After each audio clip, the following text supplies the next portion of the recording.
Anda masih bersama kami di Hidup Sehat. Nah, tadi kita sama-sama lihat ya, soal fakta air seni ya. Ada juga makanan yang baik untuk saluran kemih. Dan katanya ada lagi dok yang bagus juga untuk ISK. Mencegah Ya. infeksi saluran kemih ini sudah ada penelitiannya nih Mas Indra, adalah buah cranberry. Buah cranberry. Ya, buah cranberry itu mengandung suatu zat yang mencegah si kuman-kuman E. coli. Ini kuman E. coli ini yang paling banyak nih yang menyebabkan infeksi ini berikatan dengan saluran kemih kita.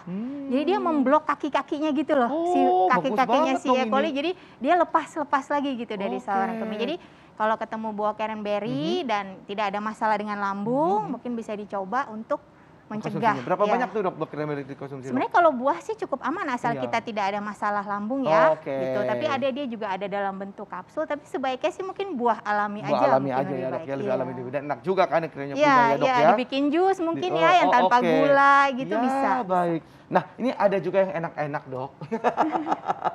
Kalau berhubungan intim ya dok, itu katanya juga dapat menyebabkan infeksi saluran kemih. Ya. Kok bisa begitu? Fakta atau mitos dok? Fakta. Fakta?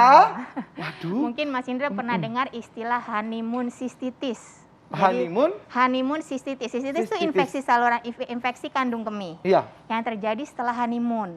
Setelah seseorang itu menikah dan setelah seseorang itu berhubungan seksual. Kenapa? Karena cairan dari sperma si suami itu akan merubah keasaman dari vagina dan akhirnya saluran kemih kita juga.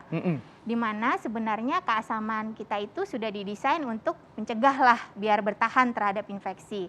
Tapi kemudian karena terkena cairan sperma sehingga berubah keasamannya sehingga biasanya terjadi setelah berhubungan seksual. Gitu. Tapi yang kena infeksi saluran kemih itu laki-laki atau perempuan ya kalau pada saat berhubungan intim seperti itu? Biasanya perempuan. Oh, malah perempuannya ya dok. Aku jadi merasa bersalah sama bunda gitu. Itu ada hubungannya dengan higienitas juga nggak dok? Ya, yang tadi, jadi perempuan itu mempunyai satu faktor resiko lagi karena saluran kemih perempuan itu juga dekat dengan, mohon maaf, vagina ya, saluran kelamin perempuan ya, di mana kadang-kadang terjadi seperti keputihan, yang mulai gatal atau berbau, itu merupakan sumber kuman juga. Jadi itu merupakan salah satu tambahan faktor resiko selain dari kuman-kuman di saluran cerna gitu ya. Jadi memang perempuan ini agak banyak nih faktor resikonya. Nah ini kan banyak juga ada kalau misalkan mereka terkena itu infeksi saluran kemih seperti itu, untuk ke dokter itu agak malu dan sungkan gitu karena kan mungkin masih tabu ya. Aduh ada masalah di kelamin gitu kan dok ya. Nah tapi fakta atau mitos nih dok, infeksi saluran kemih itu jika tidak diobati itu dapat merusak ginjal. Fakta atau mitos tuh dok? Ini fakta, tapi ada penjelasannya nih ya Mas Indra. Jadi kapan suatu infeksi kan biasanya awal dari bawah ya. Yang paling sering adalah dari bawah dulu. Tapi kemudian kalau misalnya ternyata ada tambahan kelainan, misalnya ada batu atau kelainan fungsi dari kantong kencing dia yang tidak bisa mengosongkan dengan sempurna. Atau kemudian ada aliran balik ke atas. Nah itu si infeksi itu bisa merambat naik ke ginjal. Gitu.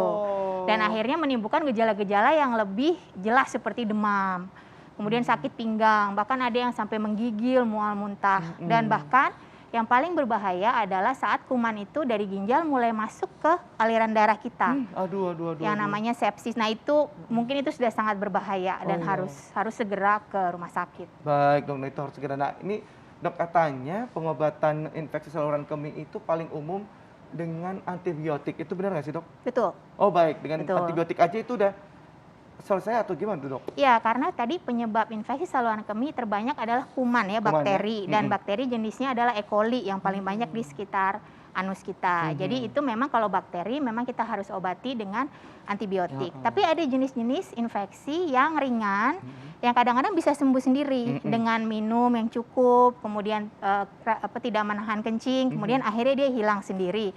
Tapi biasanya itu jenis-jenis yang tanpa gejala tuh. Tapi kalau udah mulai nyeri, udah mulai anyang-anyangan, segeralah untuk diperiksakan. Baik dok, mungkin tipsnya kasih dong terakhir nih dok untuk kita supaya tetap menjaga kebersihan, supaya kita terhindar dari infeksi saluran kemih. Baik, untuk tips-tips untuk mencegah infeksi saluran kemih, pertama tentunya kita harus minum yang cukup. Kita minum mungkin kalau dewasa ya sampai kira-kira umur 60 tahun kita bisa minum 2 liter atau 8 gelas sehari, minumlah air putih. Kemudian yang kedua tadi jangan menahan kencing sebisanya ya untuk kencing. Kemudian diperhatikan kebersihannya, cara membersihkan dari depan ke belakang, tidak diusap-usap ke belakang ke depan. memakai pakaian dalam yang menyerap keringat biar nggak lembab, kemudian menjaga betul agar daerah-daerah kita tidak lembab ya, terutama pada perempuan.